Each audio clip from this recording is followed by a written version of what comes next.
You heard a little bit about him this morning from Rennie, but he's a former motocross racer, 2013 world champion, 2014 Sochi Paralympic bronze medalist in sledge hockey, Canadian broadcast reporter for the 2018 Pyeongchang Paralympics, and founder of the Sledge Hockey Experience. So please join me in welcoming Kevin Rempel.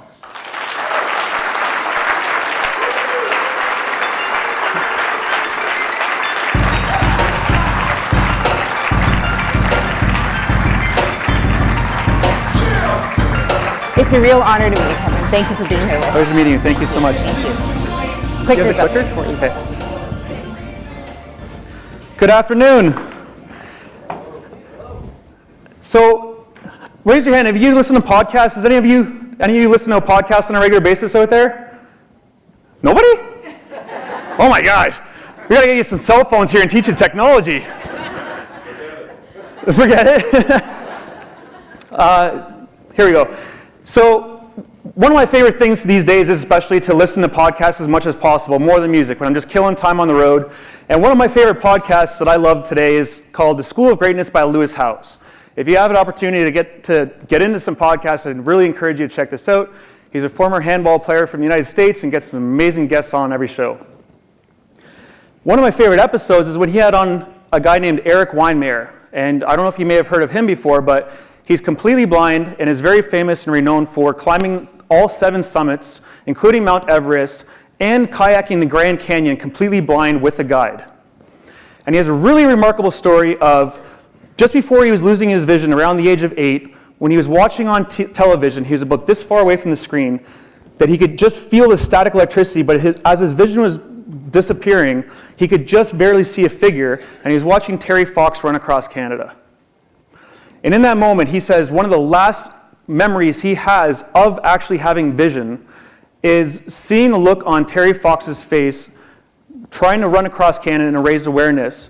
And in that moment, Eric said to himself, "There's something inside that guy, and I wonder if I have that in me. I would love to think that that exists in me." And so I think that when we think about a hero, it's hard to imagine sometimes someone outside of like a police officer or a fireman, but there's a hero in each one of us. Each one of us has a dream and has a story that we're still trying to live to some degree. It doesn't disappear of you having that inner child inside of you of wanting to achieve great things, to be somebody special, and to do things that you've only ever dreamt of from that time of when you were a child. So today I'd like to hopefully provide to you an example of, as I've lived through my challenges and my journeys, that if you can see for all that I've been through, if I can get through what I've been through in my life, that you can get through it too, and each one of us can be the hero of our own movie. My dream years ago was freestyle motocross. Jumping off the back of my bike was my favorite thing in the world. 60-foot gaps, 75-foot gaps, top left corner over there is a Superman seat grab. The bottom right corner is a cliffhanger where you take off and you hang off by the tip of your toes on the handlebars, and at the apex of the jump, you pull your knees back and you ride away safely. Right? Just like that. And I was doing really well. At the age of 23 there, my dream was to ride professionally. I dreamt of making it to the X Games, but didn't know if I could actually get there, so I said, you know what, let's just be the best I can as locally in Ontario. I started my company, and I really was so excited coming here to tell you this. I'm not BSing you here. After going to several banks to apply, it was TD who literally gave me the bank loan to start my business when I was 23 years old. I wanted to pull up the paperwork, didn't get that done today, but I would really like to say thank you. Thank you. Because we'll get into it, but that was the start of the dream. Having started that, things quickly didn't go my way. I was very eager to try and accelerate success, thinking I could just buy that quickly. Purchased my own ramps. Things weren't working right. I showed up in my second show ever. I did my first show on Canada Day, and 2 weeks later, I'm at my second show. Things weren't going right. The crowd was forming. I was too worried about what they had to say, and so I hit the ramp anyway, unfocused. Mid-air, I had to hit the eject button, 75 feet, steel to steel, let go of the bike, crash, tumbled, and rolled, Ended up breaking my back, my pelvis, and my ribs, and I was instantly paralyzed. The kicker in my story is that my dad was also paralyzed 4 years prior. Him and I were out deer hunting building a tree stand when one of the branches my dad was standing on broke, and he fell 2 stories to the ground in front of my own eyes, ended up severing his spinal cord, and as each of us were told we would likely never walk again, my dad was never able to walk again. I was very fortunate that in my case, I didn't sever my spinal cord, I fractured and dislocated my vertebrae, so surgery realigned it, and with a little bit of luck and a lot of hard work, it was 6 weeks until I wiggled my first toe. A year today exactly, I was back on the bike, not only walking and riding again. And it was like one of the best days of my life ever. But in the exact same time, my dad had developed a serious gambling addiction, depression took over, and long story short, my mom ended up leaving my dad, and 7 weeks later, my dad took his own life. So, in these moments, you can only imagine the roller coaster ride from being an everyday normal kid, to dad being injured, to pursuing my bike dream, to me being injured, to learning how to walk again, and now dad passing away. And it's like, how many times can you keep getting knocked down and pick yourself back up? And what I learned in these situations from experience reflecting is that I like to refer to these as hero moments, where you really make the small, crucial decision that makes a big difference in your life. Moments like when you're going to bed or waking up alone, when you're driving down the road and staring out the window, when you're just staring at your phone wondering if you actually should send a message to somebody or not to talk to them, when you look yourself in the mirror at night, when you're sad and depressed, and when you feel like giving up. These moments are the most important moments for you to speak to yourself in a positive way to help steer that direction of your life, especially when you feel like you're struggling and you don't know what to do. And so what I did in that moment is I said, I'm not done yet, and this will not be the last chapter of my story. I kept moving forward. I was going to the YMCA looking for something, just staying active, getting out, and I seen a flyer on the wall for wheelchair basketball. When I was there, someone else came up to me and said, have you seen sledge hockey? Now, how many of you have seen sledge hockey before? Raise your hand. And this is the best part, because 4 years ago from the last Paralympics till now, half the room would maybe put up their hands, and then before that, another half of the room. But the sport keeps growing, and I had another kid named Kevin also, who had a spinal cord injury and wheelchair, come up to me, and he wheels up, and I'm playing ball, and he's looking at me, he's like, hey man, have you tried sledge hockey yet? And I'm like, no man, what's that? He goes, oh, it's real sick, you get to hit people with disabilities.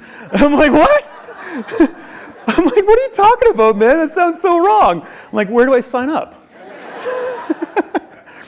But he's like, no, it's awesome. Like, you get out there, you just play in full contact. It's fast paced. It's not a soft sport. And we just want to be treated like equals out there. And it's a level playing field. So sledge hockey is one of the most exciting, best sports I've ever seen in my life and played for sure. You can see we're on a sled and sticks. You have a left and a right curve. On the bottom, there's sharp picks. There's 2 blades underneath you. You start with them wider to balance, then you move them in closer. As you get better, to have more agility in turning, but it's obviously harder to stay balanced. It's full contact. We're out there to kill. Yeah. Come on, it's Canada taking down the American players. Yeah, you can clap to that. Right? And this was sketchy because the pick is right by that guy's nose. I think he's twisting some nose hairs out. But we have Brody Roybal, American player, double amputee, IUD, roadside bomb, loses his legs. Billy Bridges, born with spina bifida, one of the best players in the world. And it's one of the most remarkable sports. So having redirected my attention to eventually go from, very much feeling like what my dad wanted to do to rebuilding my life on multiple occasions and continuing to move forward. I've set my sights on making Team Canada. It took 2 years. Played for 5. We've gone to the World Championships several times. We won gold in 2013 in South Korea, so I got some bling up here. And we came home with the bronze medal in Sochi as well.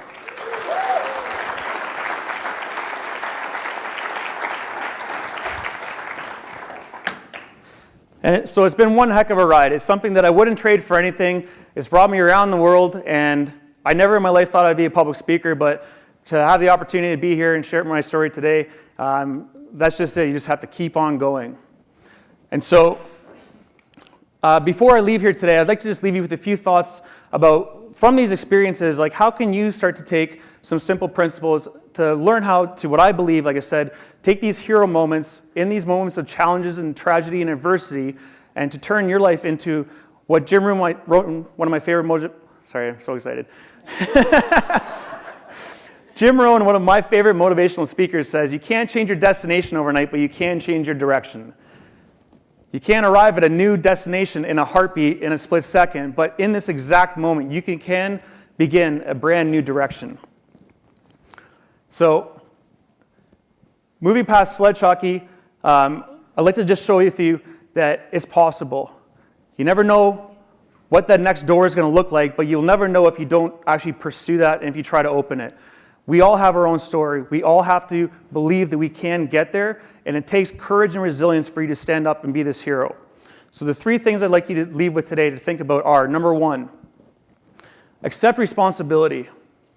And this is a really hard one, but my dad, through all of his pain and suffering, taught me so much how he took on very much a victim mentality to his situation. And my message for you is that you may not be responsible for what happens in your life, but you're always responsible for what you do about it. My dad used to say the same 3 things, is that the branch shouldn't have broke, it's not my fault, and life's not fair. And you know what? Life's not fair, and it might not ever be fair.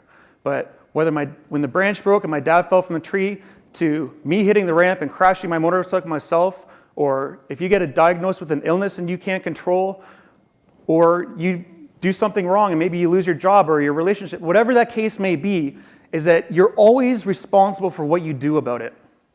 And so seeing my dad take on the victim mentality of playing poor me, developing a gambling addiction, and eventually seeing my mom leave my dad before he took his own life, it was just such a shock to me of like how I could ever consider taking on that opportunity. And I said, don't be the victim, choose to be a victor. The second thing I'd like you to think about is to always remember to take things one step at a time. It sounds so easy to do, but it's so easy to get overwhelmed. And whether it was learning how to walk again, making Team Canada, publish a book, and starting a business, every one of these massive goals are always started by taking a small baby step. In the case of walking, like I said, it was just wiggling one toe after 6 weeks with no results. And you always have to have that faith and belief before you actually see the results, because if you don't, you'll never get from point A to point B to even see if it's a possibility. And so if you're trying to, maybe mend a relationship, to spend some more time with your kids, I'd encourage you to start thinking about, if you want some better answers, ask some better questions. What do I need to do to become that person who delegates more time to my family? What conversation do I need to have with my spouse to discuss what type of goals we'd like to do to spend time with the kids? Or maybe you talk to your children or your grandchildren and say, what would you like to do? And then actually set a date and a plan in mind of when you can go do that. But whatever it is, if you're trying to rebuild your life or restructure your life, these things are achieved by one small step at a time. The third thing is just never ever give up.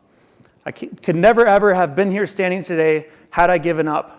And there's been so many times where I wanted to, but one of my other speakers that he's passed away, Randy Pausch, he was a professor down in the United States, he was diagnosed with cancer and lived a longer time. And one of his last lectures, it's called The Last Lecture Online, he says, the walls that are put up in front of us are put there for a reason. And that reason is to keep those people who do not want something bad enough out. And so I want to challenge you to think about the walls that are up in front of you in your life today are probably there for a reason. And in life is testing you to see how bad do you really want something. And when you encounter these walls and these challenges, decide, I am going to find a way to go over it, under it, around it, whatever I have to do, or break through that wall, but never ever give up being persistent and being the hero of your own movie. Accepting responsibility, taking things one step at a time, and never giving up has been my recipe for success. And I promise you that if you take on similar beliefs and attitudes, that you'll find yourself doing some remarkable things as well, with just some simple key principles. What I don't want you to do is go home and talk yourself out of this. Do not say that it's only for a special few people. Kevin's different. He's an athlete. It's not for me. I don't know if I can. I don't know if I will, and start questioning everything. Because if you start doing that, becoming negative and cynical and pessimistic about the situation, you'll never see that other side. What I would like you to do, like Yoda said, just do or do not. There is no try. It's for you to go home and think about and believe, how can I achieve this goal? How can I make it happen? Believe in yourself that you can do this, that you have these same innate qualities. Because just like we were saying at the beginning of the story here, when Eric Weinmeier was watching Terry Fox on screen, he had a dream. He had a dream of being a hero in a small way. And it doesn't take someone reaching a massive monumental goal to be that person for someone else. It might just be you believing in yourself, having the confidence and having the courage to step up and do the hard thing by accepting responsibility, taking things one step at a time, and never giving up. And I promise you myself, ladies and gentlemen, that that is how I believe you too can be the hero in your own movie. Thank you very much.